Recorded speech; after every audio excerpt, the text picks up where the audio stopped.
Hi guys, this is Tim Williams. Welcome to an episode of Revealing Your Vision.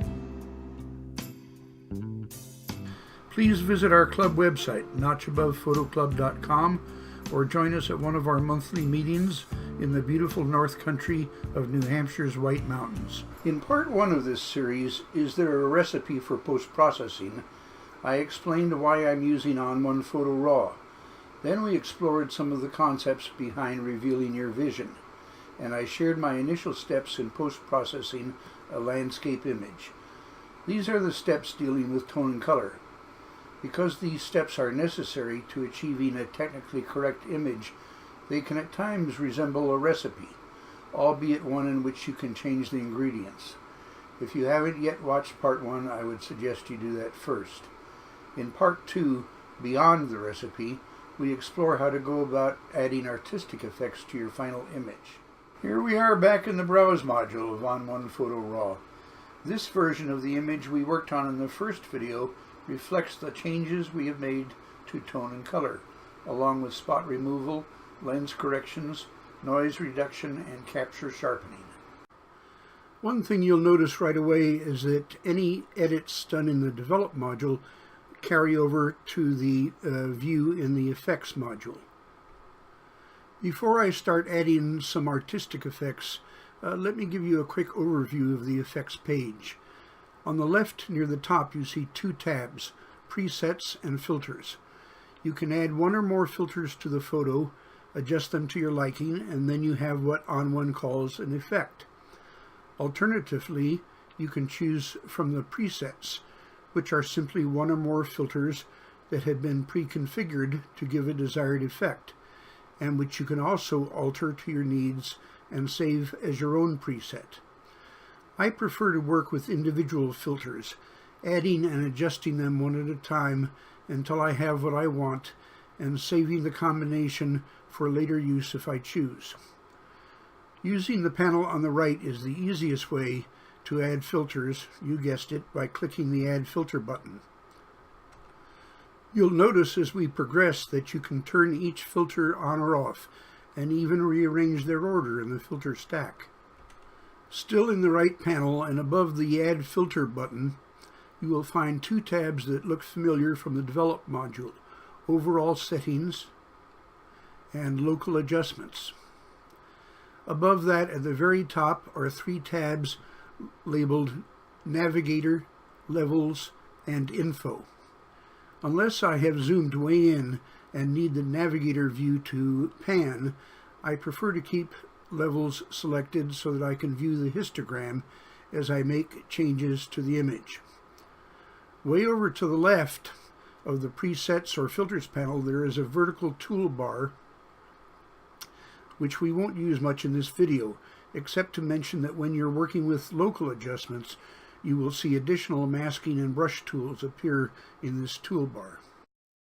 Since we will be working with individual filters, I'm going to turn off the left panel to give us more screen space by clicking in the lower left corner on this little icon.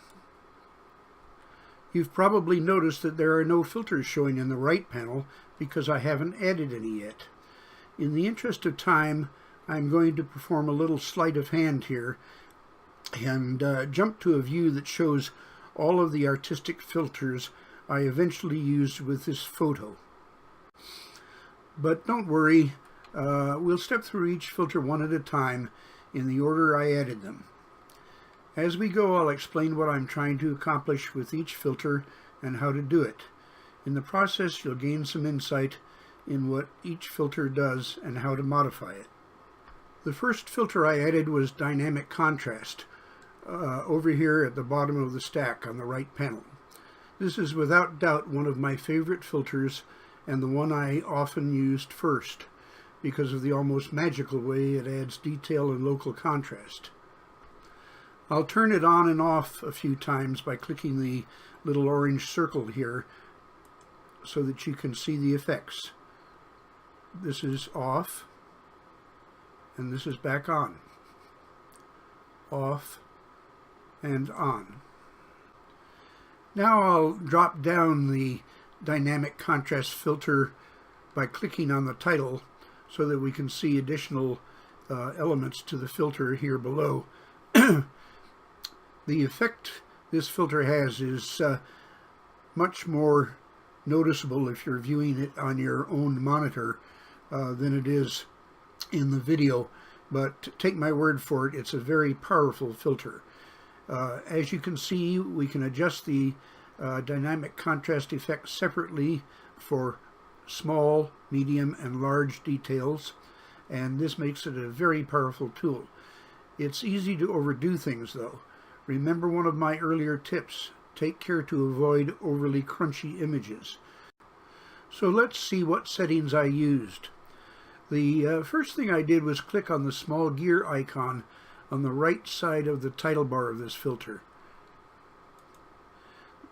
This opens a drop-down menu where I clicked on the blending mode options to drop down a list of blending modes. As you see, when I scroll through them, the screen automatically updates to show the effects of each blending mode. I settled on luminosity for the reason that this simple step assures any contrast changes I make will affect only the tones of the image and not the colors. Next, I scrolled down to play with the dynamic contrast sliders to see the effect of each one on the image. Although you can adjust each slider independently, for this particular image I decided to use the natural preset. I like the effect everywhere except on the sky and water. This calls for some masking, so I scroll back up and click on the little mask icon just to the left of the filter title to open the masking dialog. Each filter in ON1 Effects has this optional masking dialog, and again, in the interest of time, I've pre-created the mask I used. Let's click on the View button to see it. Remember, black conceals and white reveals, so only the areas in white will be affected if I use this mask. Briefly, here's how I created the mask. First, I clicked on the Lumen button, which is short for luminosity. This enables me to create a mask based on the relative luminosity or brightness of areas in the image. In the View mode, I quickly determined that the mask worked best if inverted, so I clicked on the Invert button just above here. Then, by playing with the levels and window sliders, I was able to mask out the sky and most of the water. Then I went over to the masking brush here on the left, and I pressed X on the keyboard to make sure that I was painting in, and I touched up the mask further by removing it from the building details like doors, roof, and pier, which the original luminosity mask had partly blacked out. Now it's just the buildings, windmills, and shoreline that will have dynamic contrast applied. Finally, mindful about not making the image too crunchy, I used the filter's overall opacity slider up near the top to reduce the opacity of this effect to around 80%. By clicking the on-off icon, we can see before and after. First, we'll return to a normal view, and now I'll turn off the filter, turn it back on. This is off, and this is on.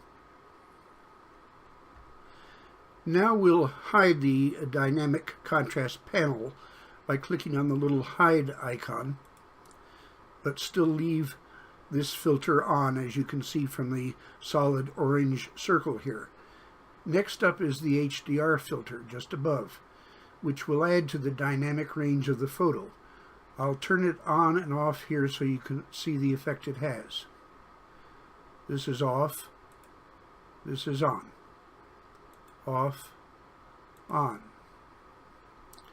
I'll expand the filter by clicking on the Show button, and with the natural preset selected, it has a subtle but definitely visible effect. I'll leave the sliders at their default settings and reduce the overall opacity to around 35%. I'm not applying a mask to this filter because I want it to affect everything. So we'll hide the HDR filter, leaving it on as well, and we'll proceed up to the sunshine filter, which adds a nice effect to this photo, which was taken on a sunny day. Again, I created a luminosity mask, inverted it, and then adjusted the levels and window sliders to black out just the sky, where I want to preserve the wispy clouds. I'll expand this filter so that you can see the actual mask by clicking on the mask icon and then the view button. The luminosity mask worked well, but the left upper corners of the sky were left unmasked. So again, I used a masking brush set to paint out in this case to take care of the corners. Clicking on the gear icon to expose all the filter options, I scroll down to the filter preset tabs and click more in the drop down that appears. I chose Sun Glow, which is one of my favorites.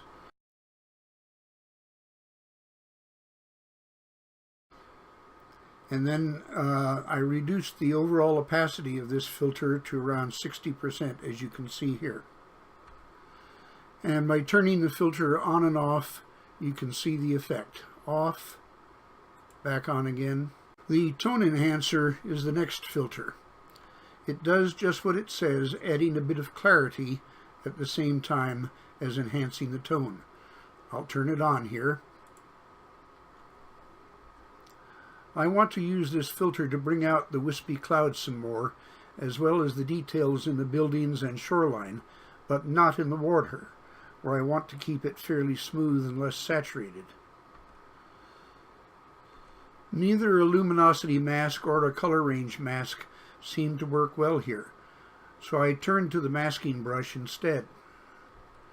I'll click on the Show Mask button up here, and with the brush set to paint out a feather around 80 and an opacity around 75, I simply brush a mask over the water while taking care to avoid the shoreline and buildings. It doesn't have to be perfect. Let's click on the View button to see the mask. I'll click on the View button to return to normal view. Next, I clicked on the More button, and in the drop-down menu, I selected Tonal Contrast after mousing through the other options. The exposure looked a little bit too high to me, so I turned it down to about -0.45. Then I went up to the overall opacity slider and reduced the opacity to about 45 while watching the screen. Just about there. Sure enough, the clouds and the buildings now stand out a bit more, which is what I wanted. If we had in mind a color photograph as our endpoint, other than final sharpening and a vignette, I might well stop here. But I promised a side excursion into black and white, so let's continue. The goal is to accentuate differences in the contrast and luminosity or brightness of the different colors in the photo to make a better black and white picture. You'll see how this works in the next few steps. And by the way, this is why it's generally much better to do a black and white conversion from a color photo rather than starting in black and white. The next filter up then is the color enhancer. But while we're still here in the tone enhancer, I'm going to show you a little time saver.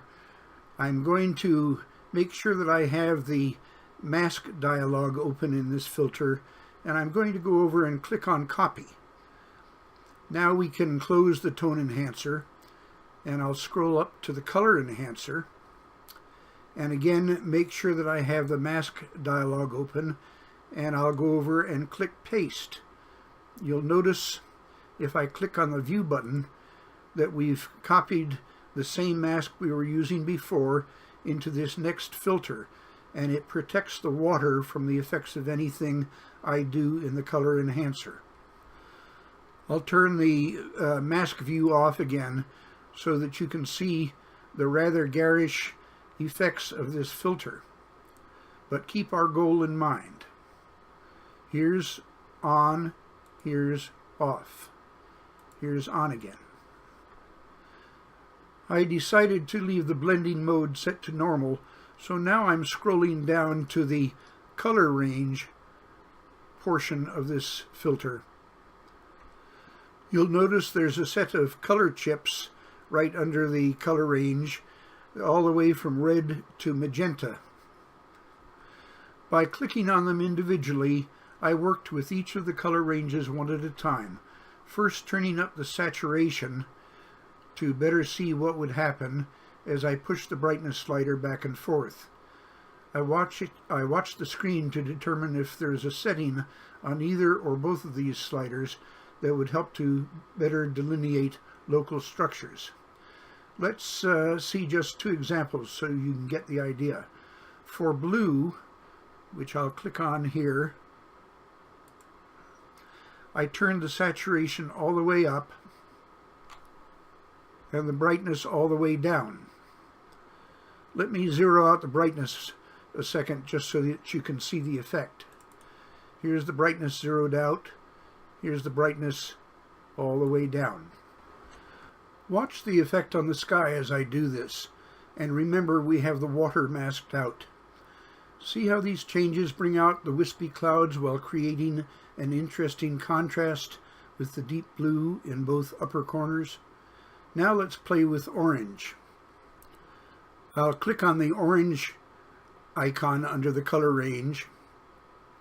Here I turned the saturation up to around 26 and increased the brightness to about 24. Notice how this accentuates the roofs of the buildings. I made similar adjustments to all of the other colors except purple and magenta, where the sliders had little or no effect because these color ranges are absent in the photo. Finally, I turned down the overall opacity to around 75 up here, based on my own taste. Turning the filter on and off. Here's on, here's off, on again. We can see the effects of color enhancement. As I said, rather excessive, but these alterations will help when we convert the photo to black and white. Moreover, we can always come back to this filter after our black and white conversion to fine-tune things if we need to. By the way, those of you familiar with Lightroom will notice that you can make similar adjustments using Lightroom's HSL or color panels. Okay, now comes the step you've been waiting for. Since we already have a black and white filter in the stack, we don't need to use the Add Filter button up here. Instead, we'll just turn it on. I made some additional fine-tuning adjustments with the color slides here, as you can see if I drop the panel down. But it was the adjustments in the previous color enhancement filter that did most of the work. So let's go back to that filter, leaving black and white in place, and turn it off just to see what it really did for our black and white version. I'll scroll down here to color enhancer and I'll turn it off. And now I'll turn it back on again. Off and on. Next, a split tone enhancement helps to blend a photo together. So I'm adding this split tone filter. I chose one of the presets called Denim from the More drop-down menu. This will add a hint of warm tone to the highlights and some cool tone to the shadows. As you can see here under the highlights and shadows section of the filter. I reduced the overall opacity to 65%. The effect is subtle and difficult to see unless you view it on your own monitor, but I think it adds a nice touch. This brings us to the final two steps, output sharpening and vignette. I'll close the split tone filter, hiding it without turning it off, and scroll up to the next filter which I used, which is sharpening. As I mentioned earlier, if I had decided to limit my post-processing to a color version of this photograph, I would still add these last two steps. The capture sharpening we did near the beginning compensates for the inherent lack of sharpness in a raw file. Output sharpening prepares the photo for viewing on the web or printing, and a vignette helps to draw the attention of the viewer to the main subjects. I already have the sharpening filter in the stack and it is turned on. As a reminder, if you're adjusting sharpening from scratch, it is important to view the image magnified to at least 100%. But I'll just choose the Sharpen for Screen preset here. By the way, you have the option in the Type drop-down to choose the Progressive, High Pass, or Unsharp Mask for different approaches to sharpening. We won't go into that as it's beyond the scope of this presentation. I'm going to copy the mask from the sunshine filter and paste it here to avoid sharpening the sky. So I'll scroll down to the sunshine filter, open the mask dialog and click copy. Then I can scroll back up again to the sharpen filter, open the mask dialog and paste it here to avoid sharpening the sky. Again, the results of sharpening for screen are subtle but real. Now for our vignette. I'll hide the sharpening filter and we'll go up to our last filter and turn it on, and you will see the effects immediately, but I want to show you how I go about adjusting a vignette. To start, I'm selecting everyone's favorite preset, Big Softy, right here in the middle. First, I set the feather slider to 0. So I'll reduce this all the way down, and you can clearly see the vignette.